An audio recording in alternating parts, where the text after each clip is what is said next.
Good morning. Welcome to the Unitarian Universalists of Transylvania County. I'm Ian Cowie, your worship associate today. We gather weekly here to share our successes and challenges as we work toward supporting individual spiritual journeys, promoting social, economic, and environmental justice. First, let me highlight some of the things that we are doing. This is pretty good stuff. Do you the vote postcards? I see many of you out here. Thank you. We already, of the thousands of postcards we're going to be mailing to voters in this state that don't like to go out and vote too often, we already got 300 turned back in. But if you'd like to get on the bandwagon, the parade, whatever you want to call it, we have more that you can get today after church. I'll be out in the lobby, and I'll gladly give you a packet, sign you out a packet, and you can do the same thing. We had wonderful parties this week here in church, and wow, it was a lot of fun. So just want to make sure you do that. The second thing is our annual UUTC retreat at the mountain. It's going to be held in October. You see the dates there, October 11 through 13, and RK's getting it out on her calendar, so if others want to do that, October 11 through 13. This is during the Columbus Day Indigenous Peoples Holiday. So if you're not busy doing anything that weekend, you may want to come up to the mountain and do it. Details of how to register is forthcoming, so we don't have those yet, but get that on your calendar now. We are a very generous? Yeah, I'm making up words here. This is good. We are a very generous congregation. Last month, we donated 276 pounds of food and almost $100 in cash and checks to go to the Bread of Life Stock Our Shelves food drive. Very good. Every donation makes our community better. In August, we also have another charitable giving organization we are going to support, and that's El Centro. And I'm asking Lisa McHenry to come forward to give you a little bit of background of what this whole organization is and why we want to support it. Lisa. Good morning. El Centro is a Latino-led nonprofit that serves the Hispanic community by connecting them to resources and support. A lot of you were here at the recent Wonderful Wednesday where Jessica Miranda, the executive director, spoke. She is an amazing woman. And El Centro is a really impressive organization, especially in a city the size of Brevard. They continually identify needs and develop programs to meet those needs. Many of the programs are geared toward helping children in the community. Last year, they published a book called The American Dream We Didn't Ask For. It's a book of stories written by students from the Bilingual Club about their immigration journeys. Some of them didn't really know why their families decided to move them from their friends, larger family, and everything that was familiar to them.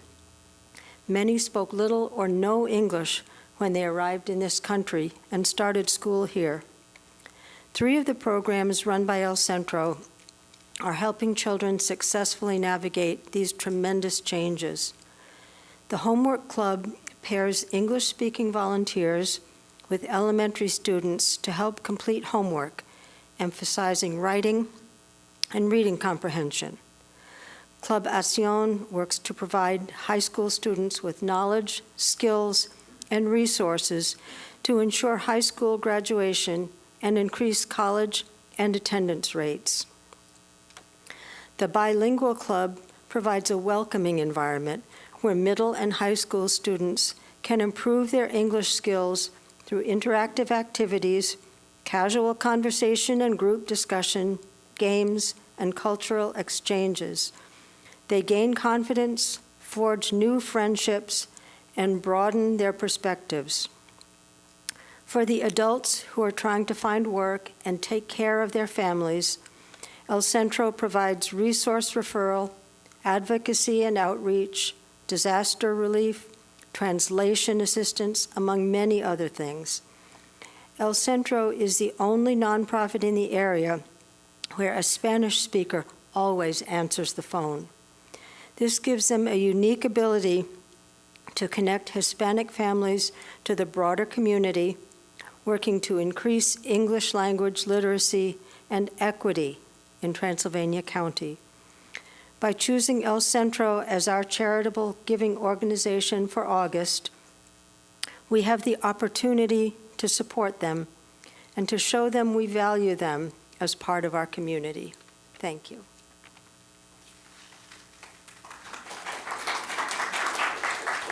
Thank you, Lisa. It's a real honor to introduce our speaker today, and that's Reverend Susan Moseley. Most of you know Susan, who just 2 years ago moved to Brevard with her husband, Jim.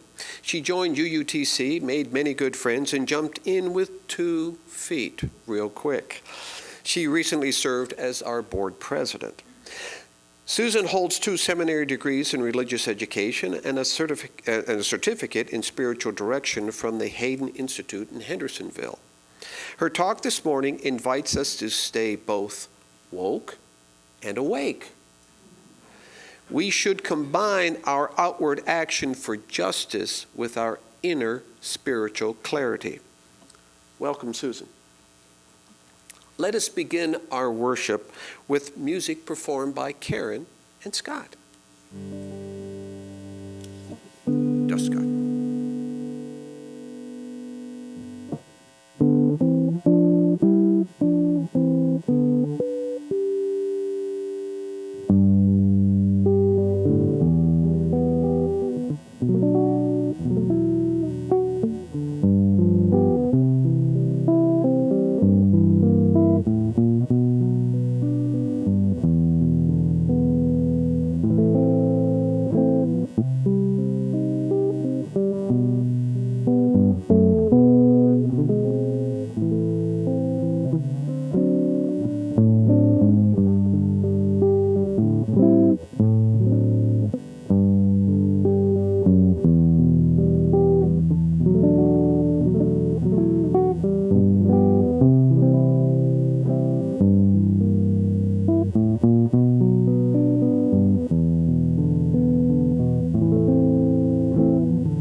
Scott. Our chalice lighting is written by a poet, Martha Kirby, I'm going to say Cabot. Her work is titled That Which Abides. It should be on the screen, and let's read this together. Through the week, this chalice abides, cupped and silent. Softly it glimmers in lighted room, complete unto itself. They come together as family of faith, joyful and free. Our individual energies combine to spark the truth of truth. May we each draw strength from the other, and like the chalice, may we be bathed in the fire of commitment to social justice, equity, and peace. Thank you. Oh, not yet. Not yet. Wait, you want to take the flame? It is now time in our service to celebrate our joys and recognize our sorrows.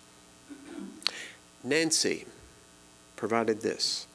In memory of my friend Freddie Hart, a wonderful artist and loving person who recently died at the age of 95. We light that candle. We light a candle of health and care for Dan Clem, who is getting surgery this week. I'd like to light 2 candles for continuing healing for Jackie's partner Dodie, and gratitude for the love and support from this congregation. We light a candle of joy from RK, as Kay Webb is doing very well after cataract surgery and surviving with the eye shield. We light a candle also from RK for Hector, who is sick. Hector is our building caretaker. We light a candle from Susan Zelli, whose dear friend Mike in Spokane, Washington, sent Susan a text with a picture yesterday of wildfire smoke. This morning, unfortunately, Mike told Susan that his house burnt down last night. We light a candle for all those in Italy and Sicily impacted by the recent earthquakes. I'd like to light another candle for the thousands of people affected by devastating wildfires and earthquakes around the world, causing human casualties as well as massive environmental and economic change. We light one last candle for those unspoken joys and sorrows. You are not alone, but can share in silence as you are part of our woven community. Please remain seated as we sing Spirit of Life. Words can be found on the screen.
Thank you, Melissa. Our opening words are written by Kim Mason. Reverend Kim Mason, serves as a minister of the First Unitarian Church of St. Louis, Missouri. Her work is titled A Holy Alchemy. In a dark room, warm, hot, molten metal is poured from a crucible into a mold.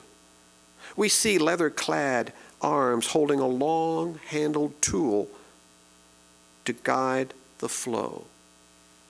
Once upon a time, chemists believed they could transform lead into gold or death into life.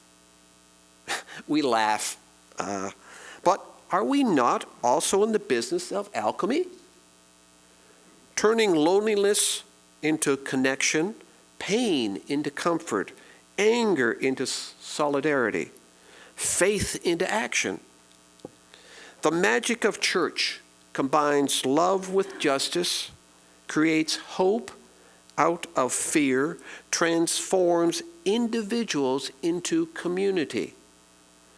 Here we engage in holy alchemy, finding beauty in the ordinary and life in the presence. Come, let us be transformed together. We'll sing our opening hymn, Come, Come, Whoever You Are. This is number 188 in the gray hymnal. We're singing this as a round. So we have 4 outstanding leaders that may be able to carry the tune, and they'll stand up in front of the section, so like have 1 section, 2 section, 3, and 4. To help you with fear of singing, we're going to sing it twice, and then we'll start a round. Am I doing pretty good, John? Okay. If our leaders would stand up in each one of the sections, and we'll sing it together, all together, twice. And then we'll start over here and go 1, 2, 3, and 4. If you'd like to stand up as you are able, that would be great. Oh, we're going to start over there? Okay. So I'll conduct that. So we sing it twice, and then we'll start here as our round. 1, 2, 3, and 4. Okay, and we're going to sing that. We're going to stop after 2, and then I'm going to divide a little bit different. Okay. All right, so we'll practice first. Okay. Ready, Melissa? Yeah, a little intro. Okay.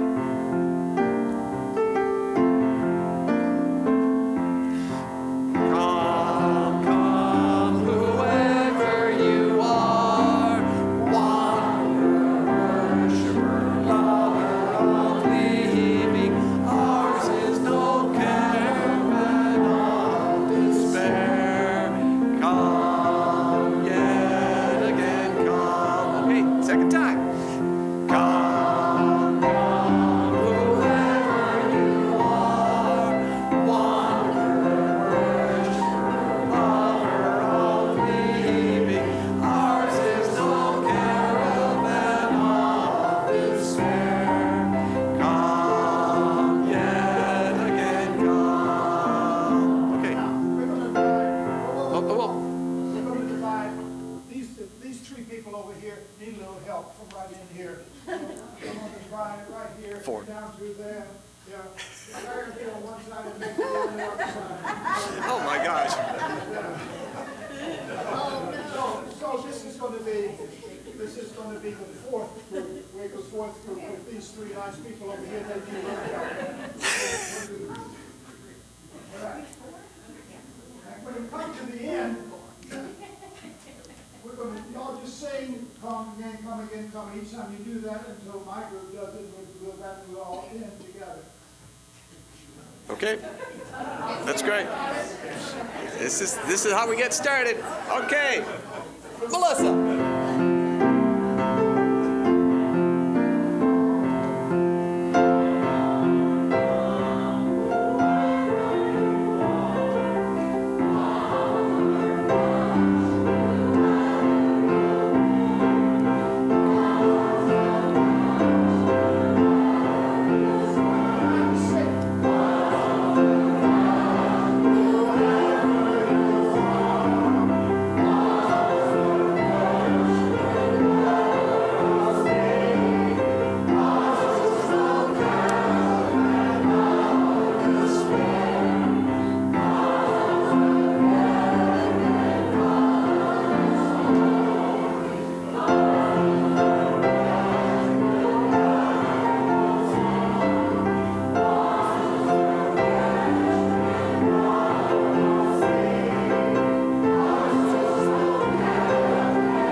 Sit down. Thank you. Thank you, John. Thank you, Karen. Thank you, Vanessa. RK. Melissa, you did a wonderful job. Thank you so much. We do this because this builds community. This is it. This is why we are here. Our service next turns to wisdom, or words of wisdom for all ages. Kevin.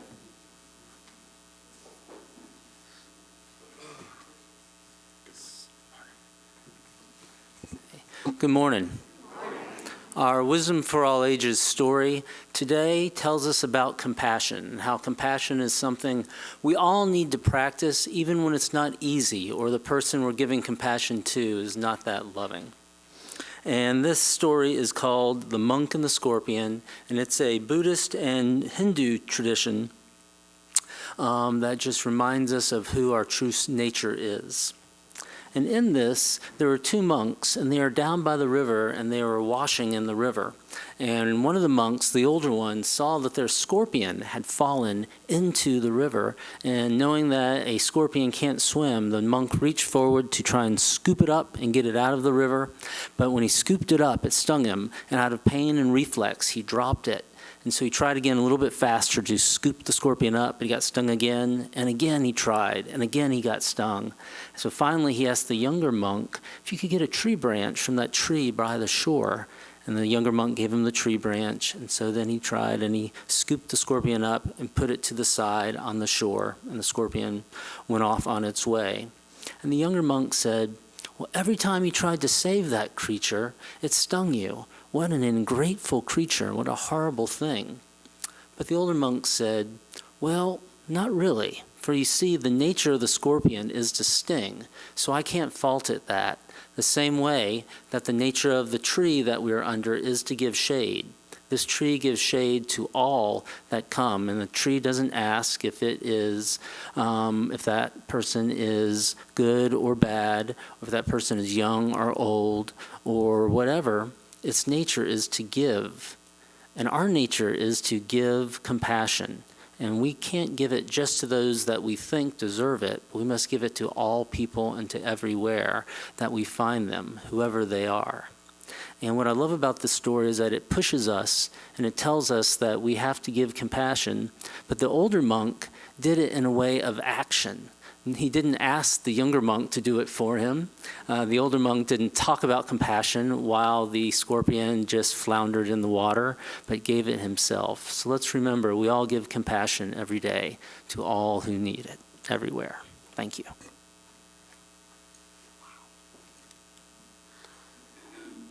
Thank you, Kevin. This is the time of our service that we dig into our pockets, open our wallets or purses to find loose change, or take that $1 note to put in the collection basket. We are a generous congregation. We support individual spiritual journeys. We promote social, economic, and environmental justice. We know El Centro is part of this community and needs our support. Donations to the church are placed in the basket. Donations to El Centro are placed in the specially marked envelopes. We will now receive the morning offering.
We missed the row.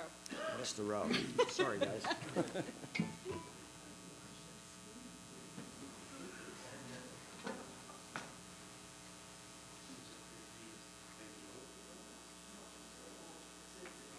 Thank you, Bruce.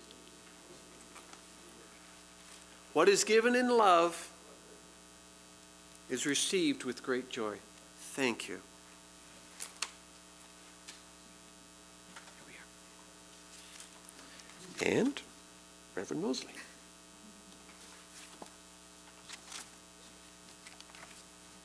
The music was wonderful, energizing, and I wanted to dance.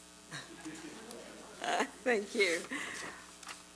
But now, let us take a moment to prepare our minds and our hearts and our bodies for a time of prayer and silent meditation.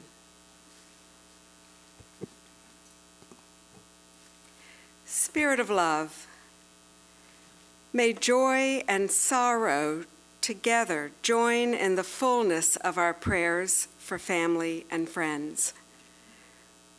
We pray especially for those who are grieving, for those who are recovering from illness, and for those who are struggling with stress or hopelessness. May comfort touch each and every heart with holy healing. Spirit of life, may we embrace moments of stillness and listen deeply to the whispers of our souls, so that we can recognize the sacred beauty in our shared humanity and in all of nature. Spirit of hope, in this time of fear and uncertainty, may we commit ourselves anew to being beacons of hope and agents of peace. May our actions reflect the light we seek, guiding us toward understanding, justice, and reconciliation. And now, may we breathe into the silence for a few moments of personal reflection.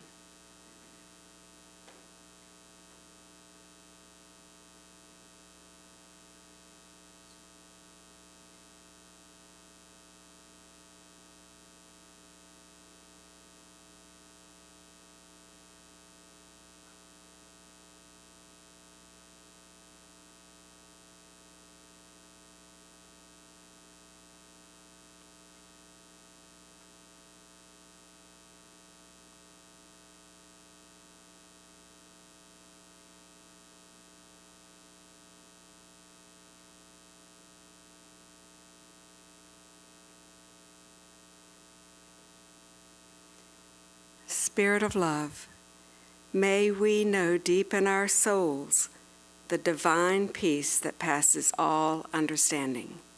Amen, and blessed be.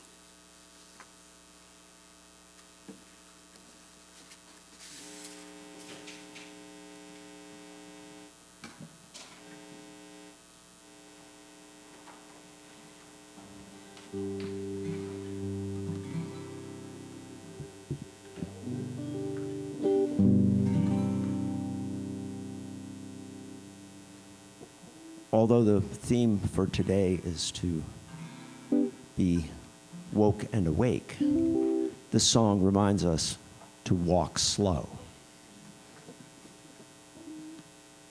2, 3.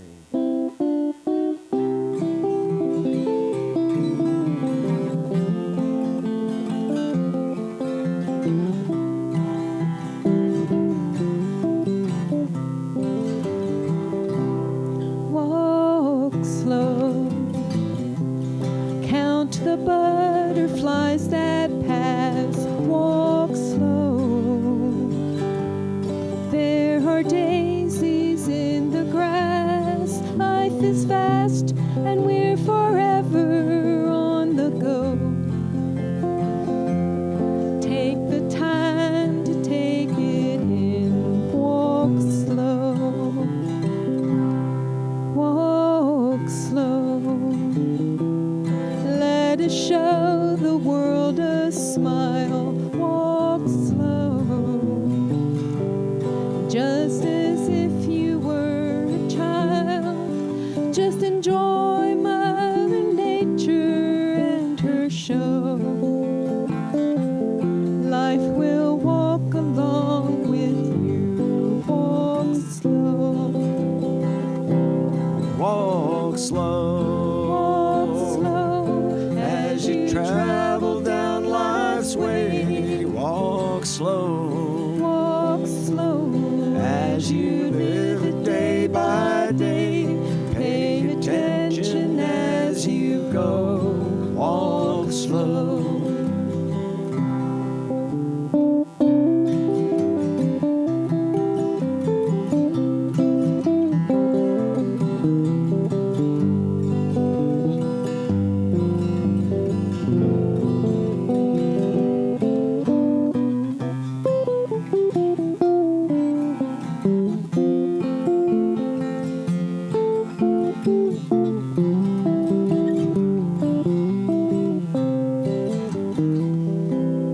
Walk slow through the sunshine and the rain. Walk slow. We won't pass this way again. Just appreciate and let the ages roll. Just over all you know. Walk slow. Walk slow. It may be you who leads the way. Walk slow. Don't let any go astray. Be confident upon the path you chose, so that others may keep up. Walk slow. Walk slow. Walk slow As you travel down life's way, walk slow. Walk slow As you live it day by day, pay attention as you go. Walk slow. Walk slow. Walk slow As you travel down life's way, walk slow. Walk slow as you live it day by day. Pay attention as you go. Walk slow. Savor all you've come to know. Walk slow.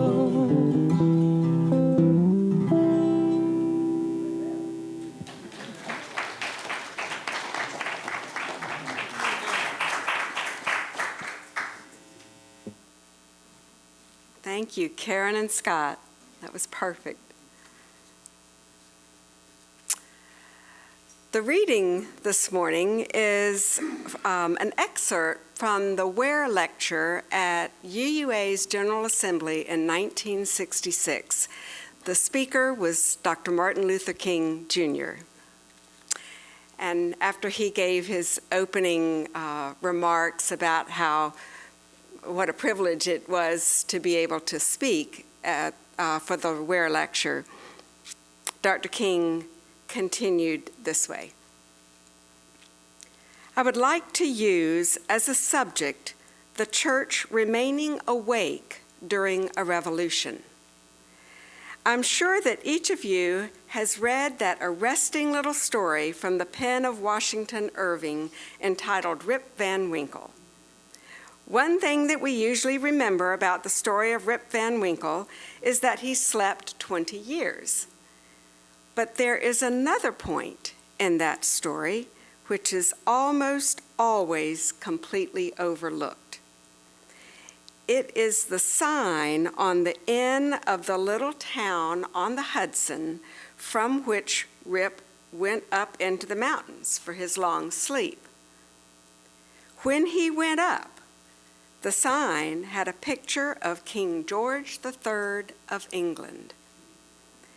When he came down, the sign had a picture of George Washington, the first president of the United States. When Rip Van Winkle looked up at the picture of George Washington, he was amazed. He was so confused. He knew not who he was. This incident reveals to us that the most striking thing about the story of Rip Van Winkle is not merely that he slept 20 years, but that he slept through a revolution. While he was peacefully snoring up in the mountains, a revolution was taking place in the world that would alter the face of human history. Yet Rip knew nothing about it. He was asleep. One of the great misfortunes of history is that all too many individuals and institutions find themselves in a great period of change and yet fail to achieve the new attitudes and outlooks that the new situation demands. There is nothing more tragic than to sleep through a revolution.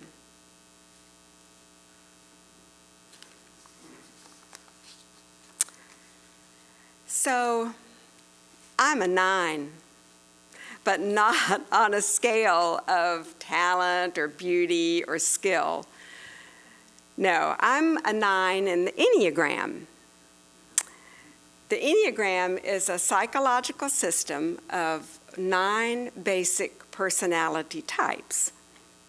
And like all the types, the 9 has many positive qualities about it.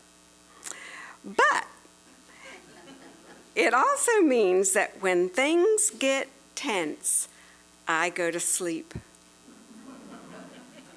Avoidance comes easy for 9s. They do, they go to sleep. So it is just a tad ironic that my talk today is about awakening. I want to begin with a story about the Buddha. It is said that soon after his enlightenment, the Buddha passed a man on the road who was struck by the Buddha's extraordinary radiance and peaceful presence.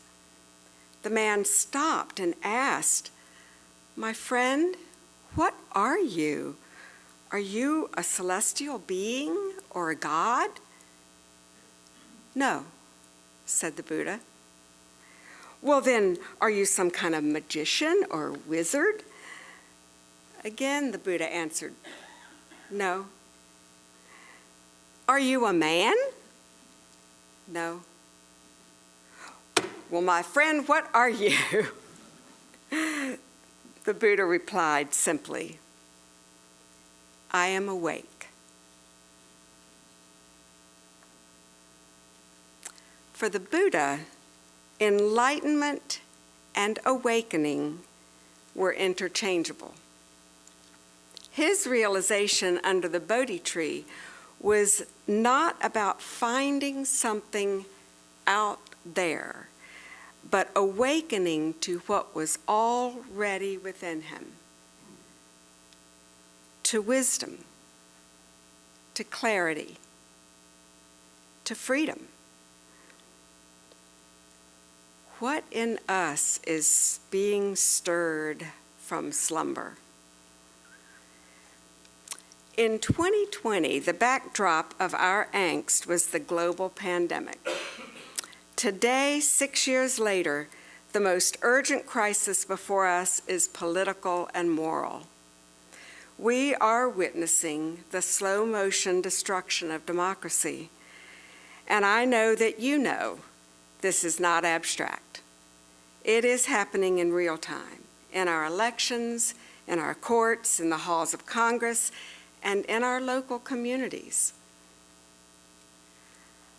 Like the Buddha, who spent years searching out there for meaning, many of us have believed that we can find the answers to the world's problems out there by choosing the correct side of the political polarities. But true wisdom resists polarity, and it seeks balance. That wisdom, I think, continues to elude most people. You know, I get the balance in moments, in glimpses, but then it eludes me, and I fall back into the polarity. This is my struggle, and that's why I'm speaking about it to you. I am preaching to myself. Here's the spiritual danger. Many of us are growing weary. We could actually become numb to the pain. As a 9, I could fall asleep too easily, both metaphorically and literally, to keep from feeling the pain. But friends, this is not a time for sleep. This is a time to wake up and stay woke. It's also a time for awakening. So I want to make a distinction here between being woke and being awake. Woke began as a word within the Black community, a call to stay alert to injustice, to stay engaged, to not close our eyes when others are suffering. And I know that the word woke is controversial. I know that sometimes it feels combative. But I believe when it is paired with the word awake, it takes on deeper meaning and helps me define the balance that I'm looking for. To be woke is a conscious act of resistance, an act of solidarity. It is outward action. Awakening, on the other hand, is an interior experience. It is about that inner shift that Reverend Bob was talking about last Sunday, that inner shift. Awakening is about encountering wisdom. You know, we live in a world flooded with information. Some true, a lot not, but that's another thing. We are flooded with information, but starving for wisdom. Wisdom is about discernment. Wisdom helps us discern right from wrong, truth from lies, justice from cruelty. So, awakening brings spiritual clarity. It comes from a place deep inside each of us, where we are grounded in something larger than us, larger than our ego. That something has many names: Spirit of life, Buddha nature, God, the Tao, maybe that great mystery that is the interconnected web of all existence. And here's the thing. We need both words, both perspectives, to be both woke and awake. And again, just to say it again, to be woke is to act outwardly. To be awake is to be transformed inwardly. One without the other isn't enough. Outward action without wisdom becomes noise. And inner awakening without action becomes apathy. I believe we are called to live in the tension of both. Reverend Bob and I share a favorite author, Parker Palmer. He mentioned him last week. Palmer writes a wonderful Friday blog called Living the Questions. This past Friday, he explained that he is taking the month of August off to recharge his battery and to reconnect to his own soul in order to return in September and continue the hard work of resistance. And in an excerpt from that post on Friday, he says, "Might it be that taking time out to penetrate the haze within and around us could turn out to be a revolutionary act in itself?" I think he's talking about the need to go back to his source, his grounding, that place deep within him, and to awaken again in order to renew his energy for the work ahead. Now, perhaps the Buddha and a few enlightened monks can reach that ultimate enlightenment and stay there. I can't do that. I believe that for most of us, inner spiritual clarity is not about reaching a permanent state of serenity. It is more about developing that ability to return again and again to what is most deeply true, your deep well, even when our attention is pulled by fear, anger, and confusion. We can return to that place of deep connection. Toward the end of his Friday blog that I mentioned, Palmer references an image coined by journalist Michelle Alexander in 2018, but he's using a paraphrase, and he said, and I think this is an interesting image, "We are not the dam trying to stop the river.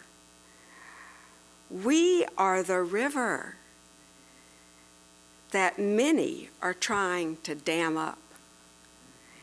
And whatever they build, we will overtop it and flow in the end." Using that image, he reminds us that every river, and I think he's speaking about every person, every river has a headwaters. And it's time for him, he said, to return to his headwaters and reconnect to the origins of the flow of his life. Each of us must continue to reconnect to our source, our headwaters, and drink deeply of that wisdom. That's what I mean when I talk about spiritual clarity. Cultivating spiritual clarity is learning to act from our deepest convictions rather than our most immediate fears. So let's put all this into our current situation. To be woke means to stand up when people's right to vote is suppressed. To be awake means we recognize the inherent worth and dignity of every person. To silence a person's voice, any person's voice, is to deny a part of our shared humanity. To be woke means we march, we organize, we write letters and postcards. We resist authoritarianism in whatever ways we are able. To be awake means we do so without becoming the very hatred we oppose. Such tension is hard, it is exhausting, and it requires effort to seek that balance. But as Unitarian Universalists, we are a people of covenant, and our covenant calls us not just to believe in justice, but to practice it, to embody it, to live the balance of outward action fueled by inner wisdom. Martin Luther King Jr., speaking to UUs in 1966, said, "Don't sleep through the revolution." Friends, we are again at that threshold. The revolution is upon us. We are Unitarian Universalist and a force to be reckoned with. We are not enough on our own to change the world, but we can individually continue to awaken to that inner voice of wisdom. We can continue to wake up to the wrongs that need addressing in our own community. And together, we can stay woke for the hard work of making justice a lived experience for all people. May it be so. Blessed be.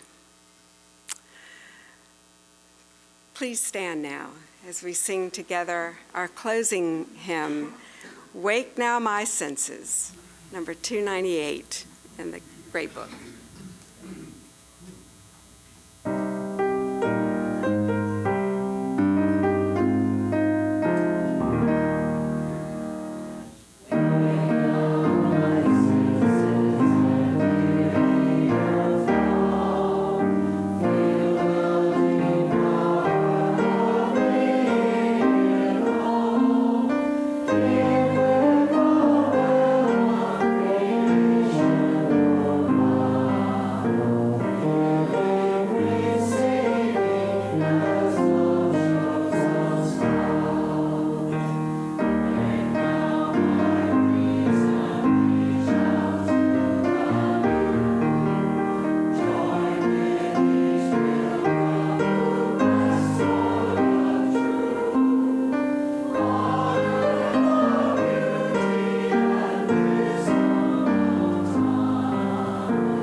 Friends, if there's one takeaway from this morning's service, may it be this: polarities, either-ors, cannot heal a broken world. The inner shift of awakening to the voice of wisdom and love buried deep within each soul, is the necessary counterbalance to staying woke to the injustices and committed to the work of resistance. So go forth from here with your eyes and your hearts wide open, and go in peace.